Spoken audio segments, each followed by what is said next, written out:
Saya ingin tetap dapat bermanfaat gitu ya, buat masyarakat di sekeliling saya. Bahwa hidup itu tadi tidak sekedar hanya pengetahuan yang kita dapat di sekolah, di kuliah, tapi hidup itu adalah sebuah perjuangan. Saya harus membina karakternya juga ya. Jadi nggak sekedar yang saya berikan di kelas, tapi bagaimana dia juga nanti bisa berkualitas dalam kehidupannya. Sehingga hidup itu harus dia perjuangkan loh. Pokoknya kalau kita melakukan sesuatu ya kita harus ada manfaat gitu ya untuk orang lain. Jadi kan yang doain jadi banyak.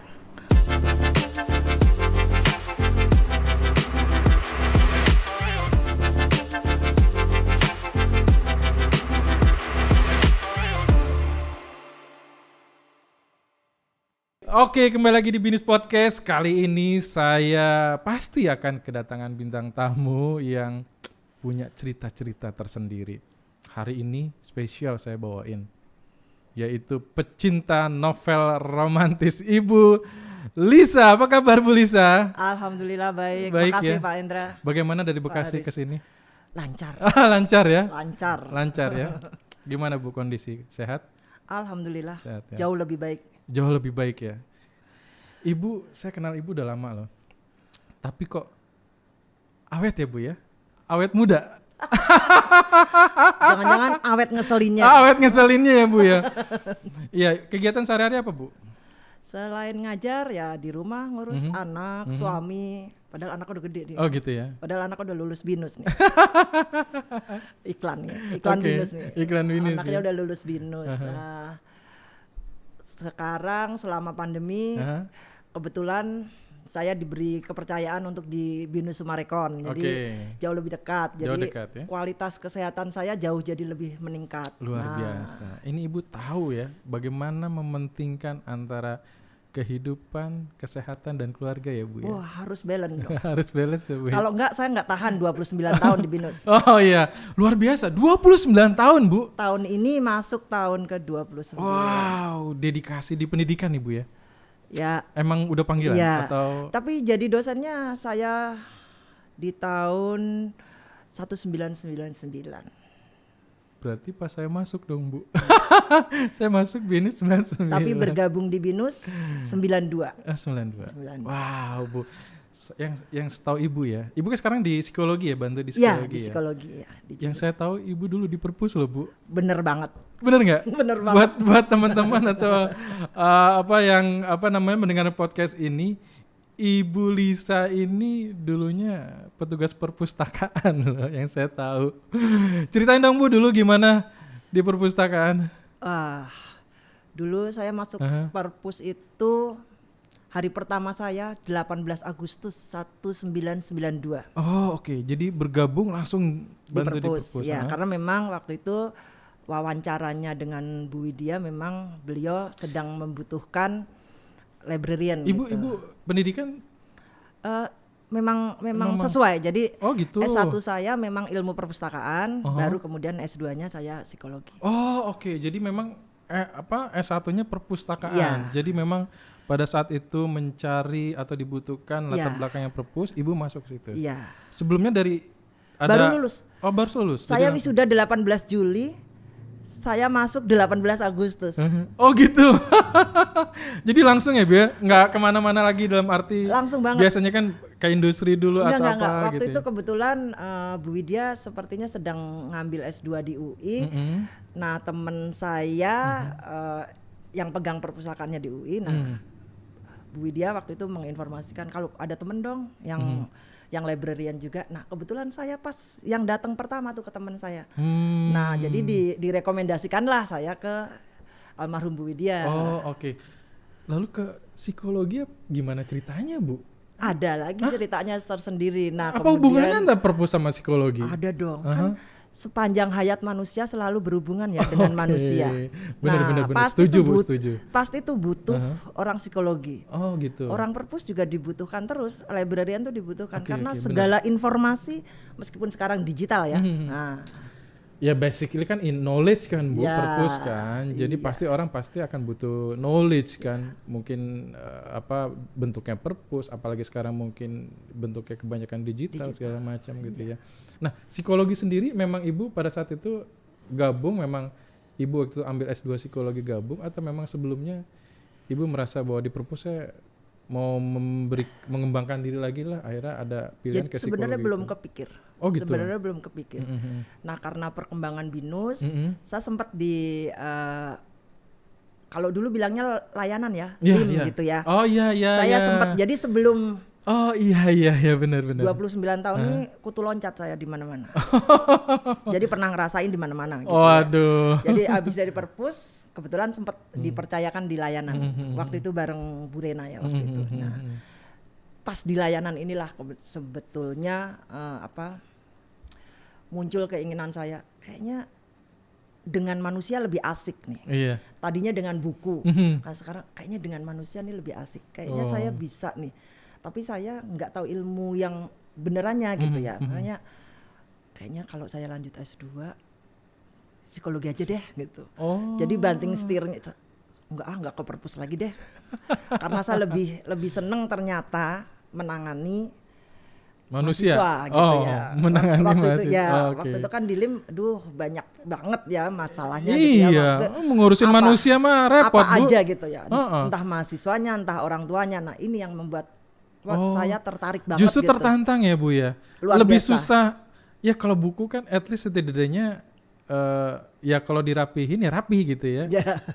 Selesai gitu ya. Tapi kalau manusia nggak selesai gitu ya Bu ya. Justru itu tantangan buat Ibu. Unik soalnya. Kan Okay. beda satu dengan kakak adik aja bisa beda kan, apalagi orang lain banyak dan banyak gitu ya. Ini kalau saya lihat sih sebenarnya mungkin ya Bu ya.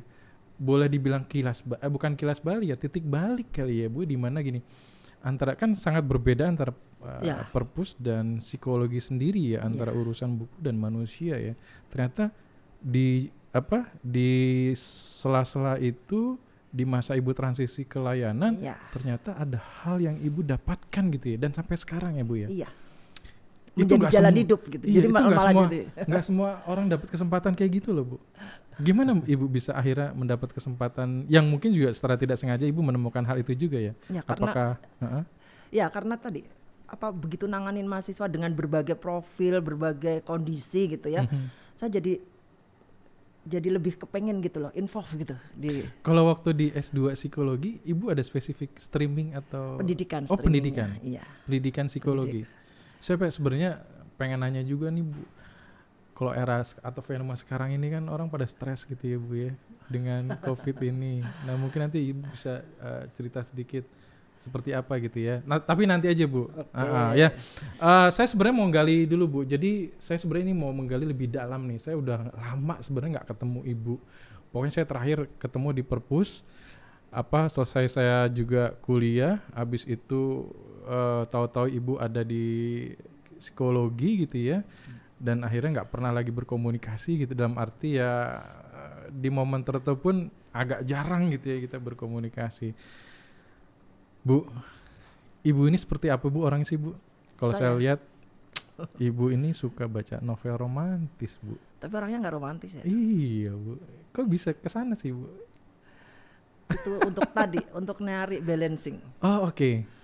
Karena kan setiap hari kita berkutat dengan mahasiswa dengan ini ya, dan bukan jaim tapi memang benar-benar kita ini panutan ya buat mahasiswa. Jadi ya apa yang kita lakukan ya itu yang nanti akan dilihat oleh mahasiswa, dan insya Allah kalau yang baik kan akan dicontoh ya oleh mahasiswa gitu ya. Salah satunya novel romantis itu. Nah iya, itu untuk menyeimbangkan saya biar kayaknya nggak jadi keras batu banget gitu loh. Oh gitu. Bacanya apa sih Bu, pengen tahu? Macam-macam ya. Tapi saya penggemar Daniel Steele. Asik. Wow, ternyata sebenarnya Ibu romantis, cuman tidak tereksekusi keluarnya kali ya Bu ya. Ya. Berat loh Bu itu, berat, Daniel Steele itu Bu, gitu. Siapa sih nggak kenal gitu ya Bu ya. Saya pun juga, ini saya juga sebagai laki-laki untuk mencoba romantis seperti halnya di dalam novel itu ya. Ternyata itu jauh dari saya Bu sebenarnya gitu ya. Saya langsung to the point aja lah gitu ya. Anda mau apa, saya mau apa Ya, gitu ya kan. Yang gitu penting ya. tahu sama tahu gitu kebutuhannya gitu ya Bu ya. Itu setiap hari Bu. Maksudnya ada momen tertentu Ibu baca novel untuk meluangkan waktu. Apalagi sekarang banyak ya tidak tertutup kemungkinan ya, kebanyakan di rumah kan gitu ya. Iya. Artinya waktu yang tadinya di jalan berjam-jam Iya, akhirnya punya itu waktu, akhirnya waktu itu sekarang jadi lebih banyak. Mungkin yang tadinya cuma satu buku atau bisa diselesaikan dalam beberapa hari, mungkin ini satu hari selesai. Gimana Bu untuk Saya biasanya menyelesaikan? waktu membaca saya tuh di atas jam 9 malam. Oh oke. Jadi emang itu jatah sambil rebahan. Semua sudah selesai. It's my private, please jangan ganggu saya gitu ya Bu ya. Bener, Oh itu waktunya Ibu untuk untuk baca mencoba. novel. Oh. Jadi 10 hari sekali biasanya saya belanja ke Gramedia. Oke.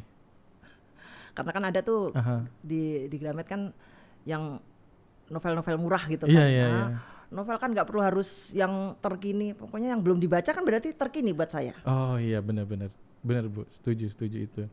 Ada kaitannya Bu dengan psikologi? Ya ada lah, Ada. kan mempelajari manusia, karakternya, oh orang tuh kayak gini ya gitu. Jadi Ibu bisa tambah lebih ngerti lagi kalau ada mahasiswa yang membutuhkan saya gitu. Berarti Ibu secara practically belajar psikologi juga dari novel-novel itu? Oh, iya dong, Wow. banyak sekali karakter yang bisa Oh iya? dipelajari.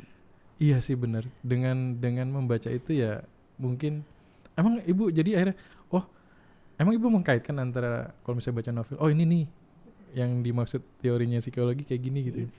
Oh, Kadang-kadang gitu. Kalau- Ya nggak teorikal banget, tapi kan Iya. paling nggak untuk praktek langsung di lapangan. Kalau ada kejadian, oh ini kayaknya tipe yang kayak gini ya, Oh, gitu iya. loh maksudnya. Jadi Akhirnya kalau ketemu mahasiswa di kelas kayak gitu? Atau Ibu cerita tentang apa ini yang kadang-kadang Ibu- bukan untuk saya terapkan di kelas ya. Maksudnya kadang kan kita sebagai dosen kan nggak hanya di kelas aja Pak Haris. Betul. Kan banyak hal yang kita juga dosen AA kan, academic advisory, terus kemudian beberapa waktu lalu kan saya sering pegang mahasiswa NR ya. Jadi butuh pendekatan personal, sangat personal gitu, yang benar-benar Sebenarnya mereka bukannya tidak pintar kali ya Bu, mungkin tadi ya masa Itu psikologi ya Bu ya. itu dia. Saya nggak percaya nggak ada orang pintar. Yang ada cuman orang nggak mau berusaha. Oke, nah di situ Ibu justru menemukan mahasiswa-mahasiswa yang bukan dibilang bermasalah, mungkin apa ya Bu ya? Ya kalau bermasalah kesannya bermasalah, tapi mungkin Ya itu deh, yang uniknya di unik situ. gitu ya, Makanya Bu ya? Itu banyak belajar di situ ya. Itu yang membuat saya memutuskan ngambil S2-nya psikologi. Oh. Meskipun oke. dulu belum di psikologi ya. Psikologi Iya, belum iya, ada loh. Iya. Pada waktu Iya. saya mulai kuliah psikologi baru ada Iya, ya. iya. Itu. Oh, Karena oke. di layanan sendiri kan permasalahannya unik, tidak sekedar saya belum KRS Bu, saya belum bayar Bu, kan enggak.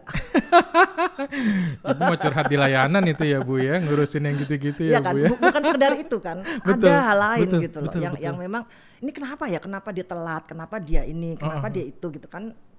Oh, justru Ibu menggalinya bukan masalah gini. Misalnya dia telat bayar, bukan dia karena dia tidak punya duit, dia punya duit gitu, mungkin ya Bu ya. Iya.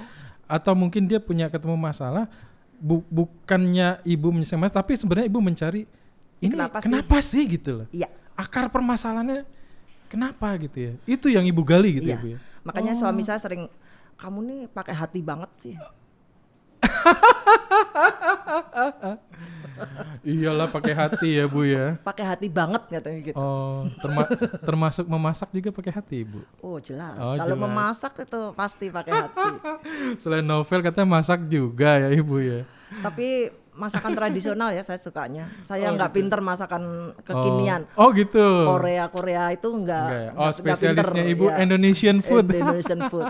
Jagonya apa Bu masak? Biasanya kalau sering keluarga minta sering ke Ibu, kalau udah masakan ini nih Harus saya pasti gitu. nih, Ya, harus nggak saya. ada nih yang menang nih, juaranya Ibu nih kalau di rumah nih. Sambal goreng Cirebon Waduh, sambal goreng Cirebon Bu. yang pakai rajangan cabai banyak itu. Karena disitulah seninya. Oh gitu. Itu temennya apa Bu biasanya Bu? Kalau Ibu udah masak itu harus ada temennya kali ya? Atau kalau di cukup keluarga, sambal sama nasi aja? kalau di keluarga kami itu menu wajib di Lebaran. Jadi temennya pasti opor. Tapi kalau sehari-hari juga masak dong? Masak Masak kalau ya? sehari-hari pasti masak juga. Sambal apa? Sambal goreng Cirebon. Sambal goreng Cirebon ya? Khas Cirebon karena rajangan kalau di nasi jamblang. Nah itu kan iya, tuh tahu. yang sambalnya rajangan cabai merah. Nah itu dia. Oh itu ibu? Iya. Waduh, kapan-kapan boleh dong bu ya? Boleh. Aduh, atau mampir deh, saya pas lagi ke Bekasi atau gitu ya. Asal request duluan. Oh request duluan ya? Karena tadi saya bilang itu seninya. Oh oke. Ngerajang cabenya itu yang orang biasanya nggak sabar. Bener ya. Itu yang namanya pakai hati bu? Oh iya dong. Oh. Gimana kalau nggak pakai hati ngerajang cabe 2 kilo? Ini 2 kilo bisa berapa lama tuh biasanya bu? Kalau ya, ibu? Biasanya sehari semalam. Jadi semalam. malam saya kupas dulu di black tuh. Ada caranya biar nggak pedes. Meskipun cabenya banyak nggak bakal pedes. Oh oke. Di black dulu, bijinya dikeluarin. Tuh semua tuh 2 kilo dipelocotin gitu dulu. Baru nanti dirajangin. Gitu. Aduh. Kan seni toh itu namanya. Setuju bu. Nah saya coba kaitkan. Tadi coba melihat ibu ya sebenarnya. Ibu bicara tentang novel tadi ya. Ibu juga bicara masak. Bahkan tadi ada cinta ya bu ya di dalamnya gitu ya. Bahkan ibu juga tadi cerita tentang bagaimana menangani anak-anak ini gitu ya. Kaitannya bukan masalah menyelesaikan dengan tadi ya misalnya yang sifatnya transaksional gitu ya kan, artinya dia nggak bisa bayar, dia mungkin butuh duit, bukan itu gitu ya, tetapi ada hati di sana, kenapa mungkin ada masalah-masalah yang mungkin harus selesaikan secara psikologi gitu ya, atau psikis itu sendiri gitu ya ibu ya. Sebenarnya ibu ini arahnya mau kemana sih bu dalam hidup ini bu? Yang tadi ibu bilang bahwa saya ingin mau mengenal manusia karena manusia ini unik segala macam. Nah ibu memutuskan untuk bicara tentang kok bidang psikologi ini menjadi menarik buat ibu gitu ya. Apa sih bu yang ingin ibu harapkan atau bagaimana ibu bisa melihat itu sehingga itu menjadi pilihan hidup ibu sampai sekarang? Iya, ke depan sih saya ingin tetap dapat bermanfaat gitu ya, buat masyarakat di sekeliling saya. Paling nggak ya yang sekitar saya ya, kalau saya nggak bisa dalam skup besar, bisa bermanfaat buat orang lain gitu. Jadi jangan sampai saya merepotkan orang lain. Oke. Dalam kehidupan ibu mengajar gitu, ketemu dengan mahasiswa, apakah tadi ibu udah sampaikan sebenarnya sih ya, apa hanya sekedar ibu menyampaikan knowledge saja? Atau memang di situ ibu juga setidaknya memberikan satu pemahaman kepada mungkin orang yang di sekitar ibu termasuk mahasiswa ya, bahwa ya hidup ini nggak hanya sekedar Anda jadi tadinya tidak tahu menjadi tahu gitu ya bu ya.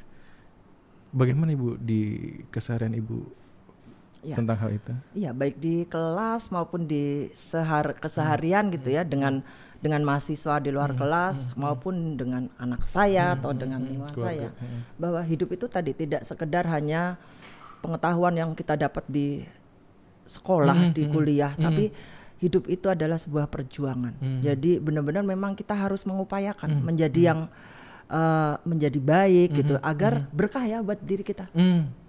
Oke. Itu. Iya. Apakah itu penerjemahan empowering ibu ya? Suka memberikan akhirnya apa? Ya kita bicara empowering berarti kan bicara tentang dampak ya? Ya pasti.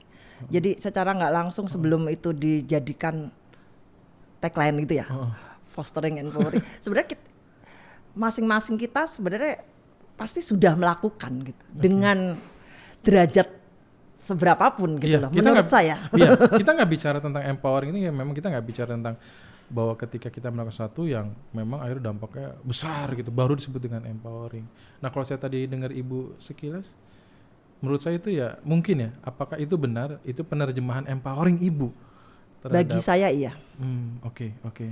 Apa sih yang ibu harapkan atau dampak yang seperti apa bu biasanya yang ibu dapatkan dalam penerapan yang mungkin dulu ternyata ini kaitannya dengan empowering gitu ya? Apa sih bu?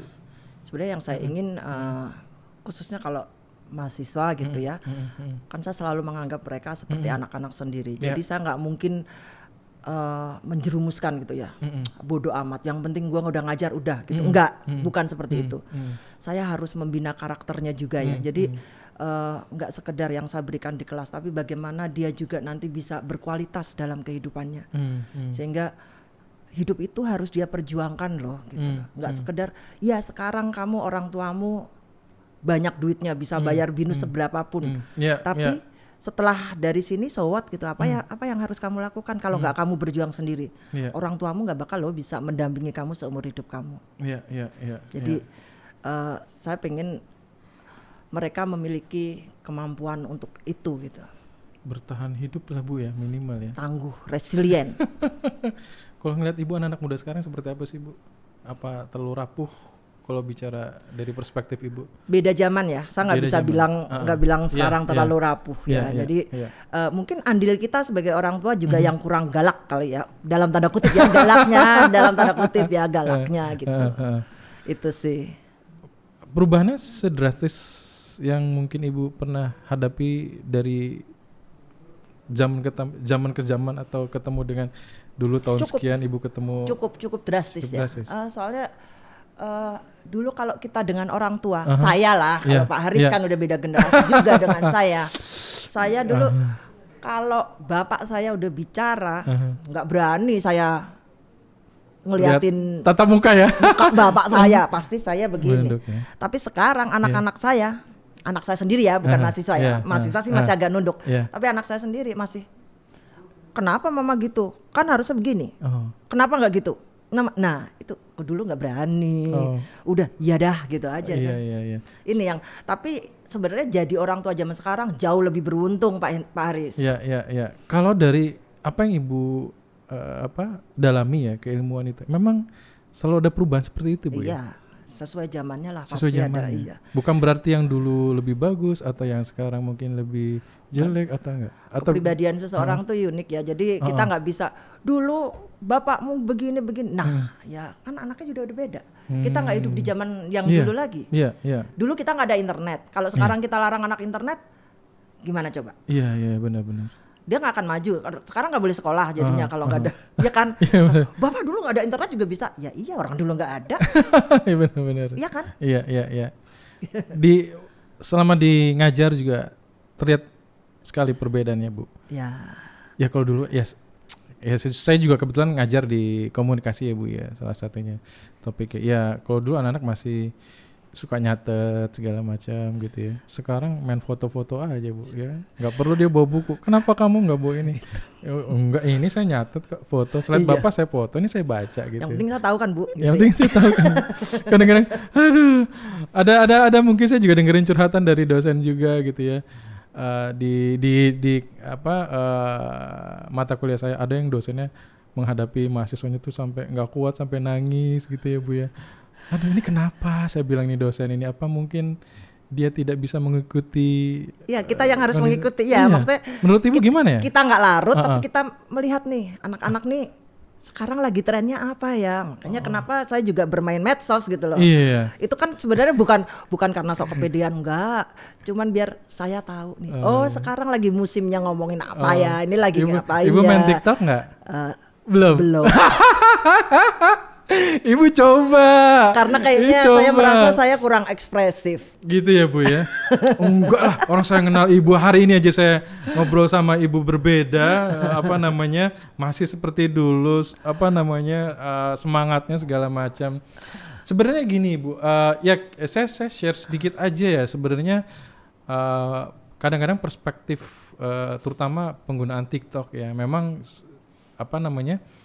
masih didominasi oleh anak-anak muda gitu ya terutama ya, dan juga masih ya kontennya pun masih yang saya pantas nggak sih, saya pun juga sebenarnya nggak main TikTok juga, cuman kalau saya main pantas nggak sih. Tapi kalau misalnya ternyata gini, Ibu kan tadi belajar mengenal karakter dari orang-orang yang kita hadapi gitu ya. Nah artinya kalau saya lihat juga di TikTok ternyata karakter orang generasi mungkin anak muda yang main TikTok itu seperti ini gitu ya.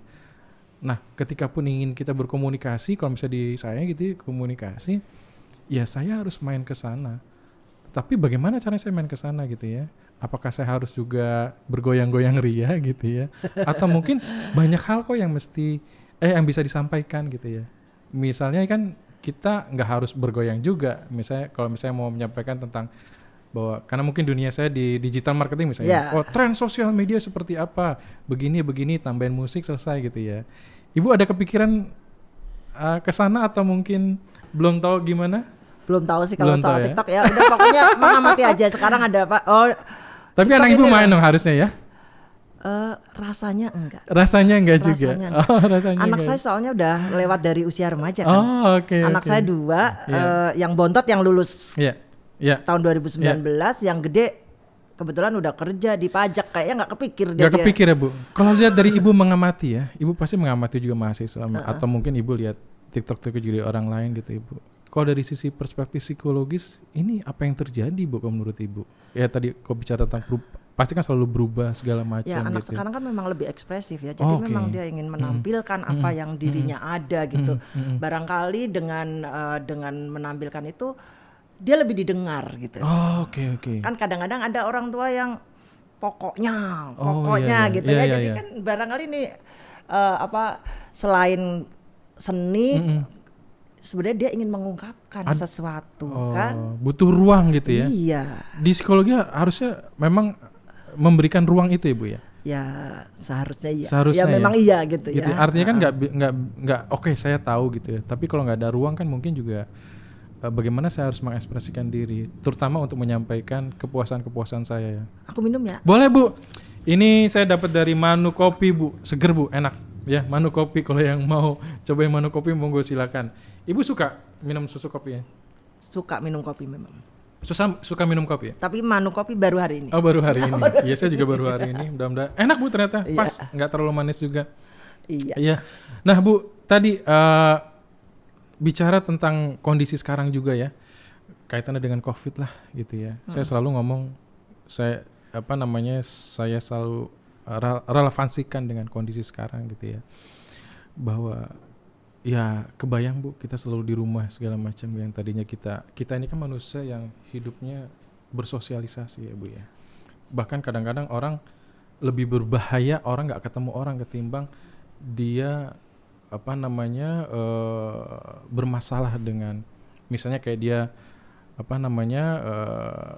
punya penyakit gula misalnya gitu ya. Itu sebenarnya tidak terlalu berbahaya buat kematian kalau dia tidak bertemu dengan orang lain. Artinya apa?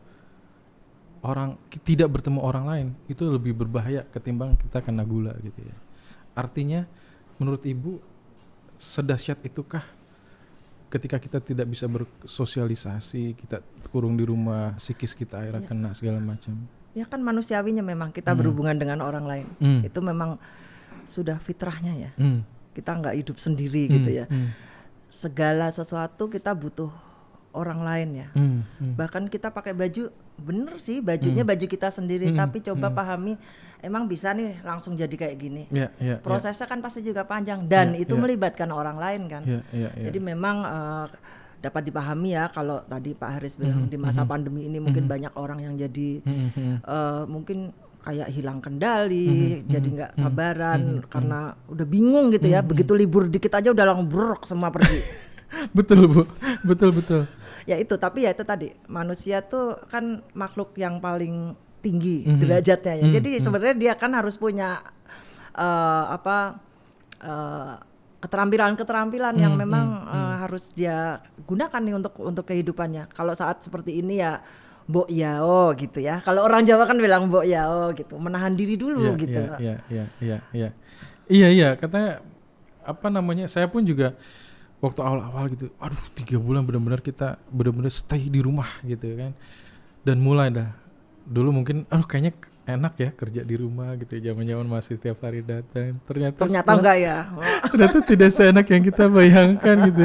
Ternyata kita juga butuh bersosialisasi, berkomunikasi, ketemu tatap muka.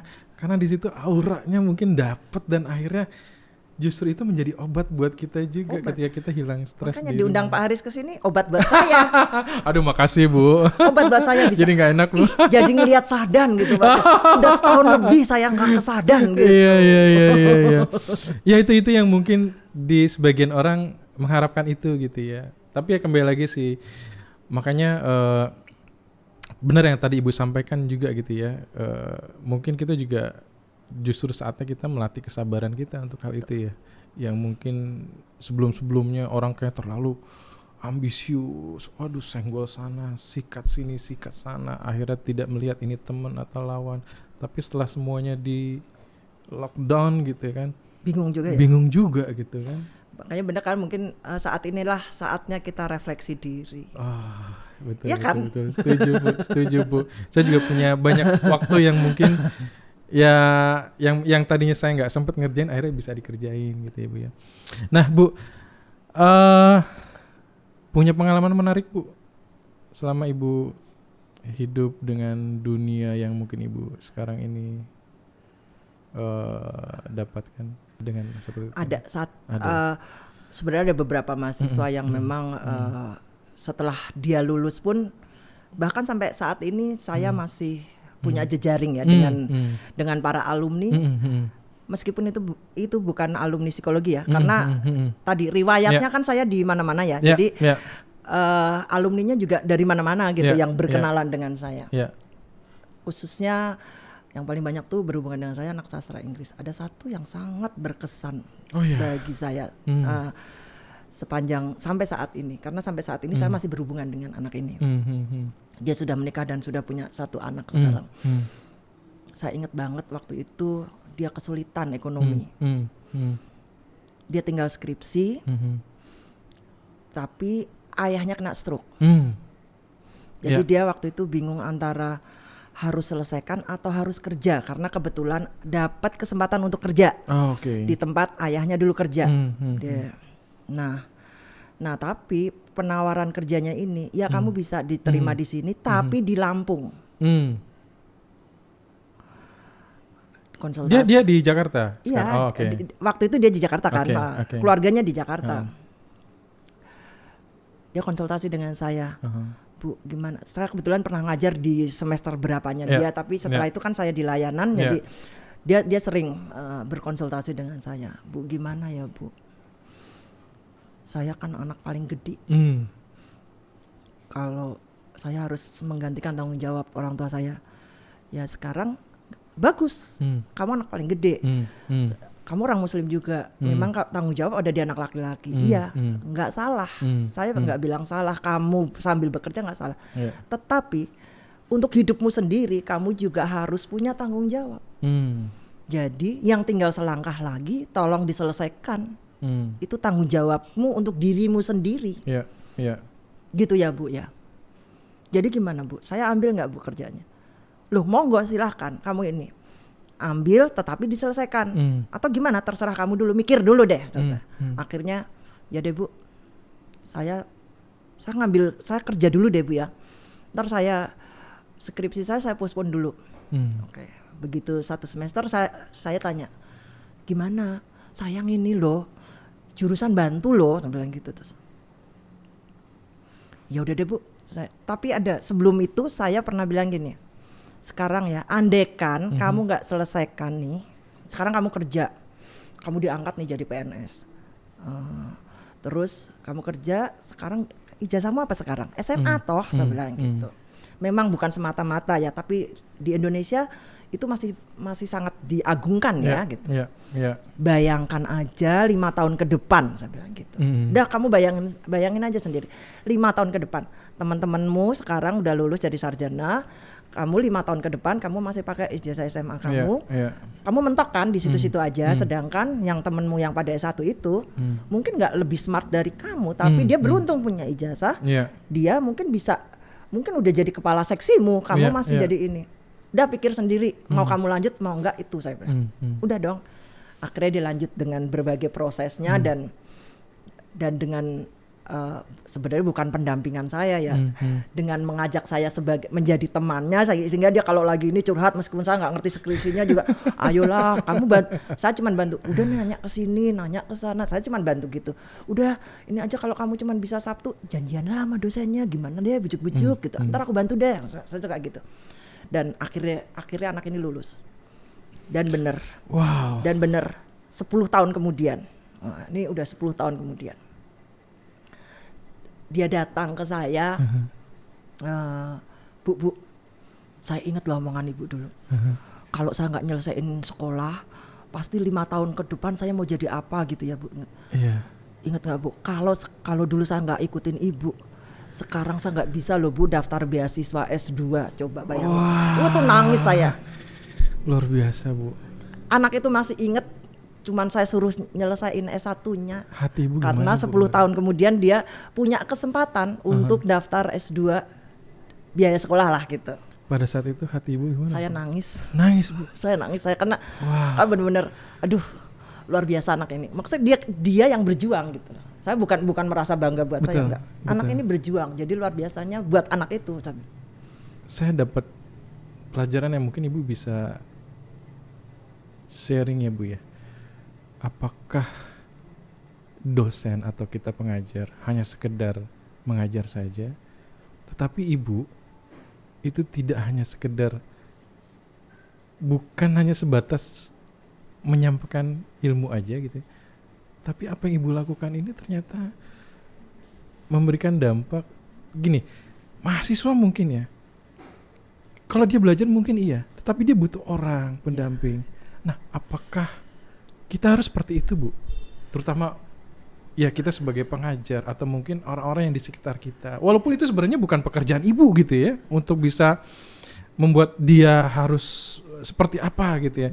Tapi ibu ada hati di sana. Apakah memang kita harus seperti itu Bu?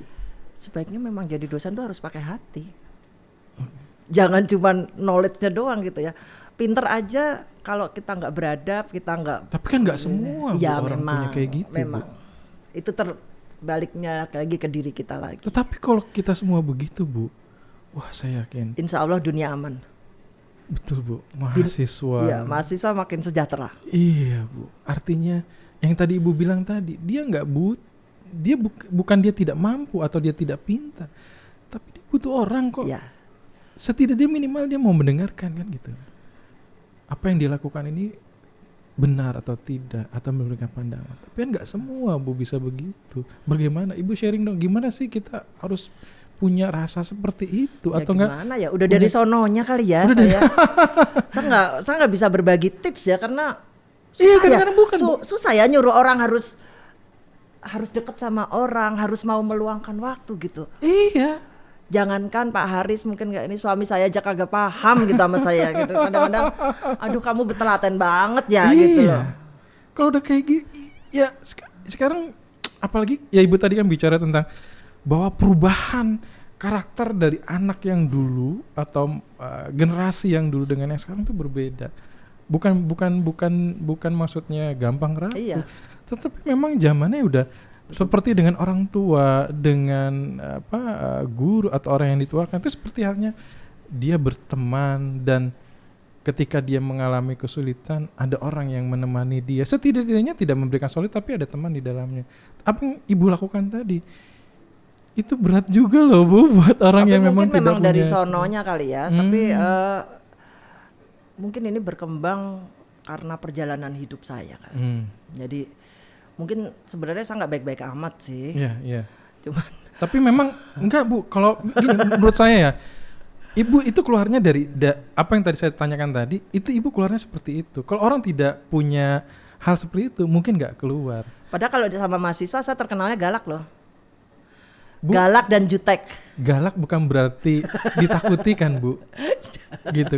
Orang kalau nggak kenal maka nggak sayang, itu kan patah lama sangat relevan sekali gitu. Masih relevan saya pikir. Iya, karena yang sudah deket terus bilangnya ternyata beda ya Bu gitu. Atau enggak gini deh Bu.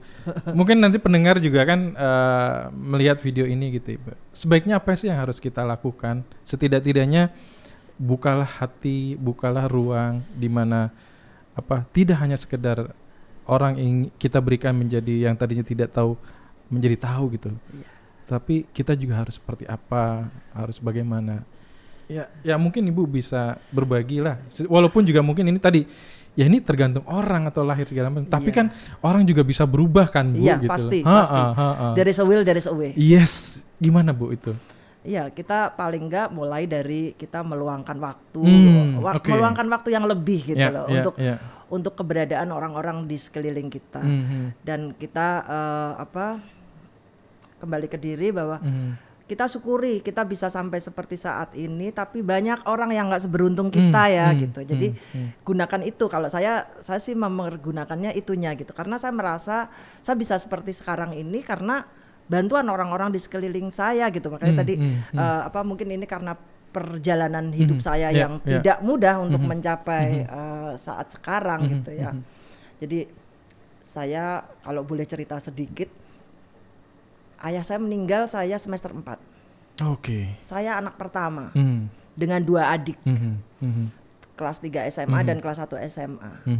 Bapak saya pegawai swasta. Nggak dapat pensiunan dong. Nah, disitulah saya mulai fight. Saya berjanji di depan almarhum bahwa saya dan adik-adik saya harus selesai sekolah seperti yang Bapak inginkan. Dan alhamdulillah dengan berbagai kerikil dan duri dan berdarah-darah deh pokoknya saya bisa memenuhi kewajiban saya dalam tanda kutip ke ayah saya almarhum. Nah mungkin itu yang menjadi pelajaran bagi saya gitu ya, bahwa untuk mencapai sesuatu tuh kita perlu berkorban loh gitu loh, berkorban banyak gitu, yang harus saya korbankan tuh banyak. Tapi saya tidak merasa menyesal untuk berkorban itu, toh di kemudian hari saya bisa memetik. Kalau saya dulu terus udahlah, ya udahlah hidup ini susah, gue bayar kuliah juga susah, gue nggak ini, gue kerja aja deh gitu. Kalau saya putus asa seperti itu, mungkin saya tidak menjadi saya seperti sekarang. Ibu mencari apa sih Bu dalam hidup ini? Apa arti hidup menurut Ibu? Arti hidup ya kebahagiaan, kedamaian gitu. Berkah pokoknya kalau kita melakukan sesuatu ya kita harus ada manfaat gitu ya untuk orang lain. Jadi kan yang doain jadi banyak. Iya kan? Iya. Itu mungkin kuncinya Ibu awet muda ya Bu? Alhamdulillah. Oke, ada moto hidup mungkin Bu? Atau mungkin Ibu mengalir begitu saja hidup ini? Ya tadi, selain mengalir begitu saja, menurut saya there is a will, there is a way. Kalau kita berbuat, kalau kita mau sesuatu pasti kita ada jalan. Ada jalan. Seberapa sulitnya, kalau kita masih bisa berusaha, usahakanlah itu. Karena Allah juga kan nggak akan memberikan percobaan kepada kita kalau sepanjang kita diberi percobaan berarti kita masih kuat kok gitu. Orang diberi percobaan pasti kita diukur juga kemampuannya ya Bu ya. Tidak mungkin diberi cobaan artinya kemampuan itu tidak ada gitu ya. Sepanjang kita masih mau percaya. Sepanjang kita percaya. Ya. Aduh, saya banyak belajar loh dari Ibu hari ini.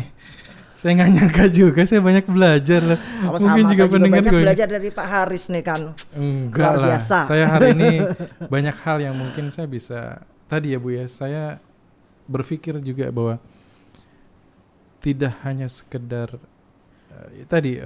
ya kita berikanlah juga waktu lebih juga buat orang-orang di sekitar kita juga ya, karena disitulah kita bisa mendapatkan kebahagiaannya ya. Karena ketika orang setidak-tidaknya berterima kasih kepada kita, itu menjadi satu kepuasan batin ya Bu ya. Tidak perlu sih orang harus mengucapkan terima kasih, tetapi toh nanti akan ada balasannya. Kita nggak harus dengan orang itu diberikan sesuatu dalam tanda kutip gitu kan. Kehidupan kita di kemudian hari itu kayaknya ada aja, gampang banget gitu. Maksudnya, kok gue nih, nah gitu kan, mungkin itu karena perbuatan kita yang dulu barangkali ya. Iya, betul Bu. Saya sangat setuju dengan hal itu ya.